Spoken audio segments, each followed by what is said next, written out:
Recently made a trip to Pakistan, and I promised Farhan I would do a little video about my experiences, and this will be my attempt.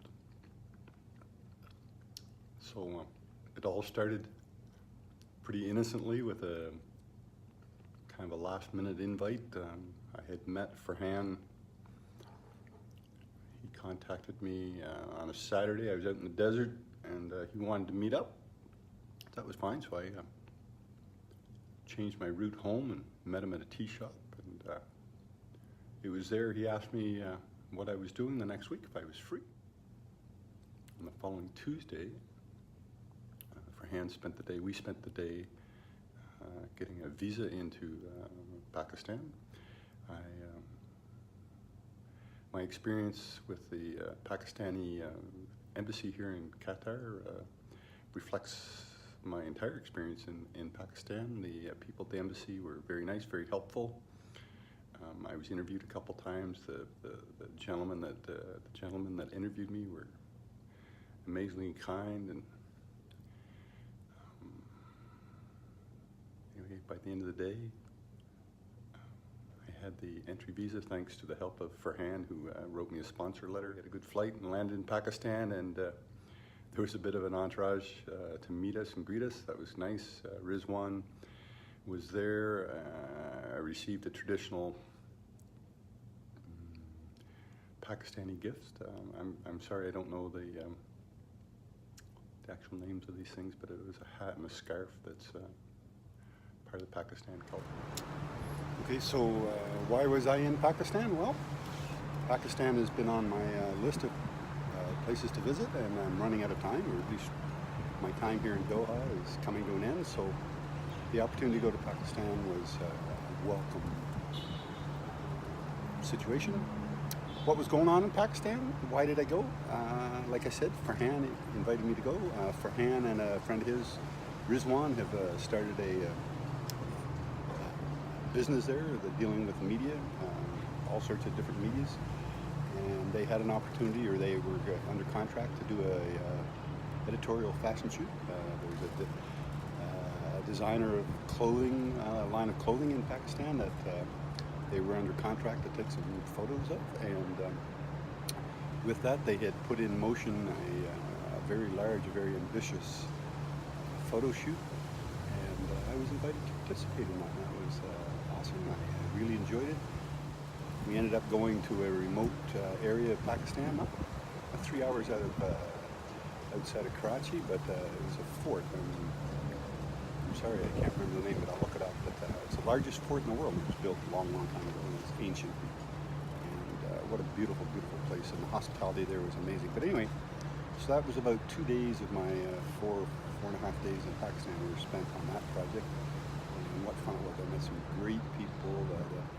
One thing I remember, we were there for one night, and we're a long way. There's no power, there's no internet, there's nothing, so it's pretty much silence other than maybe a small generator running in the background. And a bunch of us, we sat around and talked. It was kind of interesting. We had a very good conversation, something that probably wouldn't have happened if there had been cell phones coverage. People would have been on their phones. So let's talk about for a minute the food in Pakistan. It's amazing, the flavor, a bit spicy. I tried everything from street corner venue, little small sandwiches, to nice restaurants, to a fancy coffee shop that was kind of upscale and trendy. It was very nice. I was also fortunate enough to join Farhan's family at their home for a beautiful meal. All in all, it was amazing food, very enjoyable. I don't recall the name of the dish, but it was basically brain and bone marrow soup of some sort. In some regards, I kind of regret not trying it, but at the time, I wasn't that brave.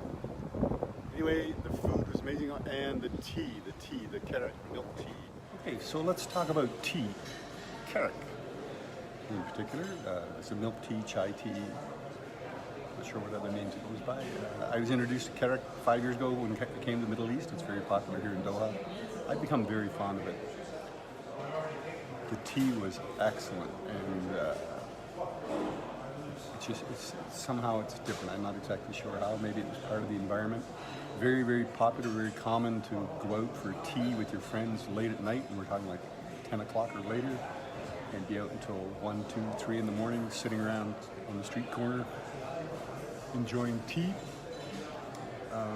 We did it a couple times. It's very enjoyable, very relaxing. Our logistics guy, Habib, made a couple pots of tea, and it was just amazing, absolutely amazing. Habib, if I could have the recipe on that, if you could share that with me, I would much appreciate it. I would take that to Canada and spread the good word of Karachi.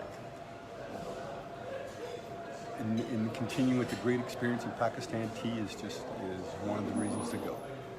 It was beautiful. As good as it gets in Doha.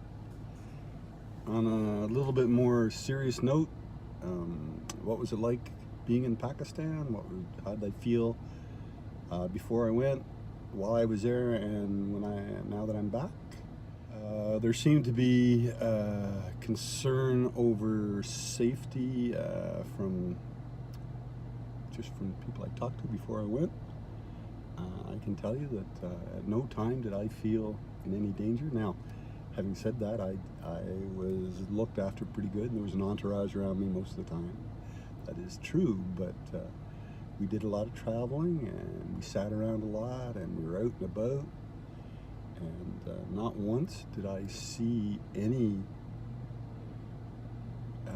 conflicts or issues or disturbances, nothing. This past week, it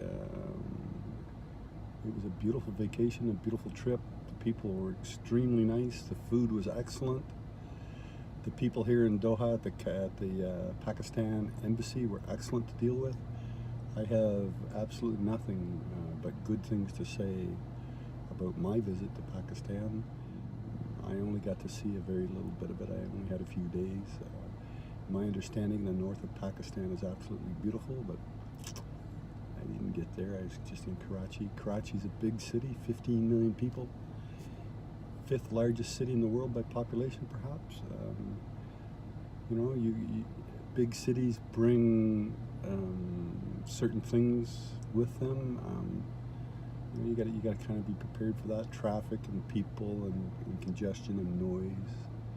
If guns bother you, then Karachi is probably not a good spot for you. There's a bit of a gun culture there.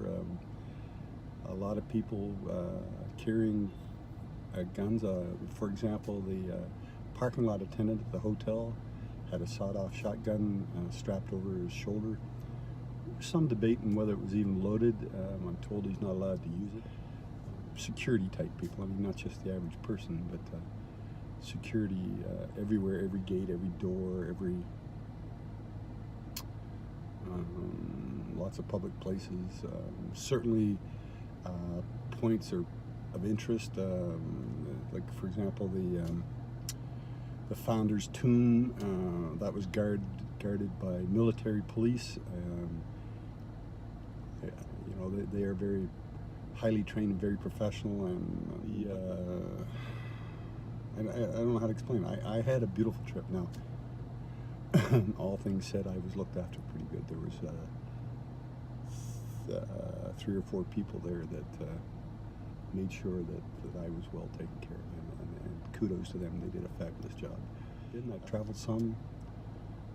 I wouldn't hesitate to go back. I would go back by myself. I didn't see any trouble. So, having said that, it was all good. Sad to leave. Hopefully I get back someday. It'd be nice to get back for 2 or 3 weeks and get involved in an excursion to the north, camping and just sightseeing and moving around to get some photos and just have a look around. So perhaps that'll happen someday soon, inshallah, as they say. Beautiful place, beautiful people, lovely food, and the tea is better than this. Okay, I don't know what else to say. If you want more information or something, get a hold of me privately or something. I'll talk to you privately. But it's just, my trip was good. I'm still smiling about it, and it's not very far away, and it was an awesome experience.